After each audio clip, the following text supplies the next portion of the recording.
crazy how one moment can change everything. For me, it was June. It was a Monday morning. Sun was beating outside. And I remember waking up, running downstairs at 8 in the morning, talking to my mum. Hey, mum, make sure you haven't eaten anything today, right? And she was saying to me, of course I haven't eaten. I know. I said, you're not allowed to eat anything before your appointment. We have to make sure you're on an empty stomach. I could tell she was kind of nervous. So usually I'm super late to all appointments. But for this one, I made a point to be super early. But she was starting to be really sluggish and she didn't want to go anywhere. And she's like, I don't want to do this.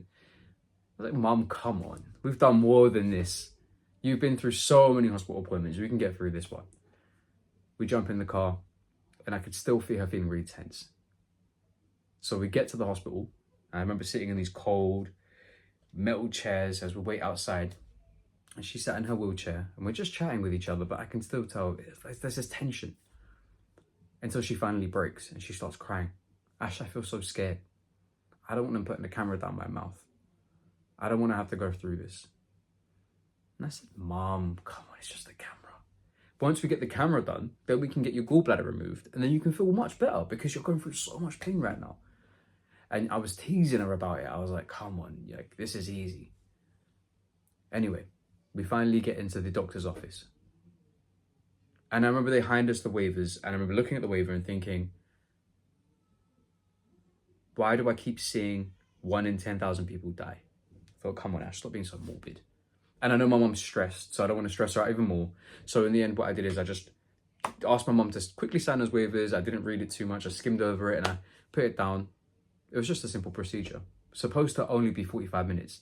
And that room was so stuffy. That doctor's office was so stuffy. I remember falling asleep constantly. Mum was trying to talk to me about her pain and about how nervous she felt, and I just kind of kept dozing off.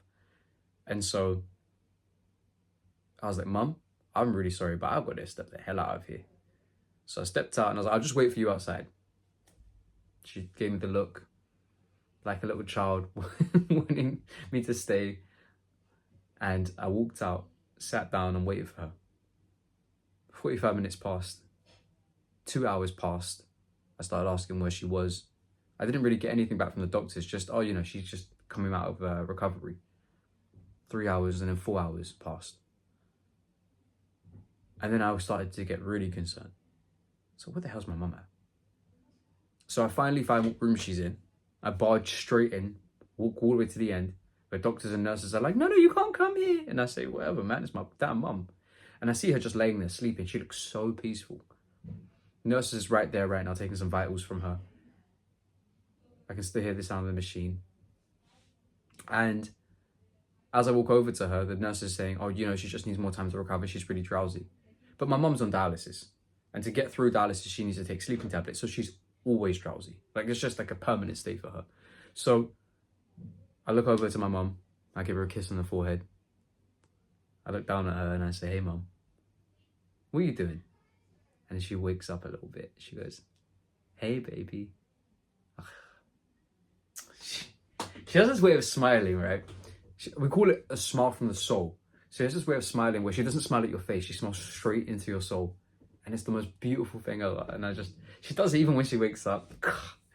And so I go tell the nurse, I say, look, she's fine. Look at her, she's fine. Mom gets up, she's energized, she's ready to go. And she's like, you promise you'll take me shopping if I'm okay? And then I thought, okay, that's why you're all okay right now.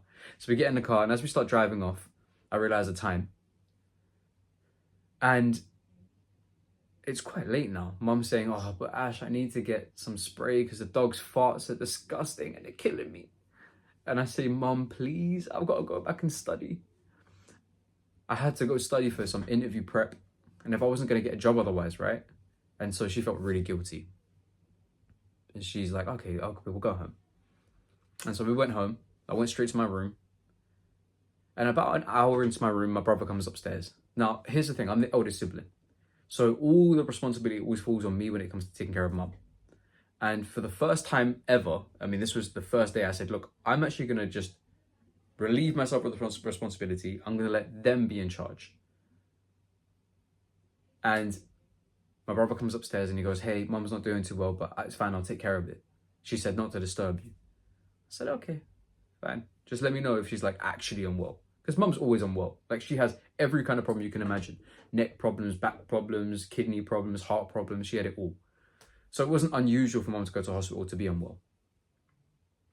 About another hour passes and my brother comes upstairs and he says, I think you need to calm down. She's not doing really well right now. So I make my way downstairs. And she's laying there. She's fine. My sister's on call to the ambulance. And I walk over to her and I go, Mum, you just came out of hospital. Really? Like, what is it you love so much about this damn hospital that you want to keep going back? Is it the food? Because we can start offering, we can get some hospital food ordered in if you want. And she's obviously starts smiling still. She's like, no, I don't even need to go. I'm not unwell. It's like, you're making a big scene, so you clearly are. My sister's still on call. And then I turn to my brothers and sisters. I say, let's start packing a bag for mum. You know she's going to be in there for months. That's how mum usually does. She goes in, she stays there for weeks or months. And I can still remember how it felt because the room felt so much smaller that day. And so I turn to my brothers and sisters and I say, hey, who's going to take mum to hospital this time? And then everyone starts putting up a fuss and a fight. I don't want to take mum. They all knew it was going to be like a 12-hour shift. It always is. It was already the evening. We knew it was going to go all night long until they were going to have to come home. So of course nobody wanted to go, but I wanted them to be responsible. But I just smoked and I don't feel good. But it's long. I don't want to have to go. And I'm like, guys, come on. This is your damn mum. What are we talking about? Go take her. Like, there's not a problem. I need to do some interview work. Otherwise, I'm never going to get a damn job.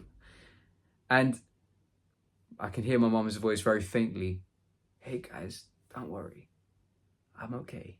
And she's still smiling.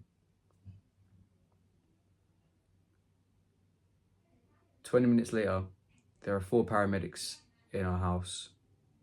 My mum's on the floor of our living room. And they're trying to resuscitate her to life again. And she never wakes up. About 4 months later was the birth of my first born child and her first grandchild would have been. And so I'm in this really weird and unique position in life where I am grieving and seeing what it's like to have lost somebody so dear and noticing the end of life, but also at the point where I'm seeing the beginning of life. And through this lens, I'm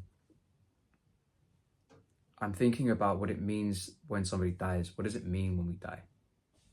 What's remembered? When I wrote her eulogy, all that came up was the experiences she had and how she made people feel, the connection she made us have with each other. She brought so much love to the world. And with my son now being born, I think about wanting to make the world a better place. And so the reason I tell you this story is because I believe the most important thing we can do in this world is to build better, stronger connections, to build more community and to have more love, to make the world a better place. And this is maybe a deeper philosophy of myself, but I don't believe we can do that until we learn to love ourselves, until we become stronger and more purposeful. And then we can share and love others too. But that's my journey. And I'd love for you guys to join. I hope that wasn't too much. I was being super vulnerable. Anyway, I love you all.